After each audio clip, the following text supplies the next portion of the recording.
Welcome to NCN news. నా పేరు పుష్ప. బులెటిన్ల ముందుగా హెడ్లైన్స్ చూద్దాం. భక్తుల గోవింద నామంతో మారుమోగిన వాడపల్లి క్షేత్రం. నేడు శనివారం వాడపల్లి క్షేత్రం భక్తజనంతో పోటెత్తింది. ఉదయం సుప్రభాత సేవ తొలి హారతితో ప్రారంభమైన స్వామివారి సేవలు తిలకించి భక్తులు పులకింతులయ్యారు. రాష్ట్రం నలుమూలల నుంచి తరలివచ్చిన వేలాది భక్తులతో క్యూ లైన్లు కిక్కిరిసిపోయాయి.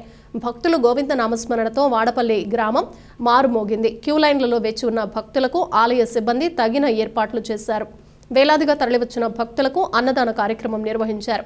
ప్రతి భక్తుడు ఎటువంటి అసౌకర్యానికి గురికాకుండా స్వామివారిని కనులారా వీక్షించే విధంగా ఆలయ అధికారులు ఏర్పాట్లు చేశారు.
అలాగే స్వామివారి ఆలయానికి గుడి చేతి వైపు కాశీ విశ్వేశ్వరుడు అన్నపూర్ణమ్మ దేవి దంపతులు కూడా ఉన్నారు.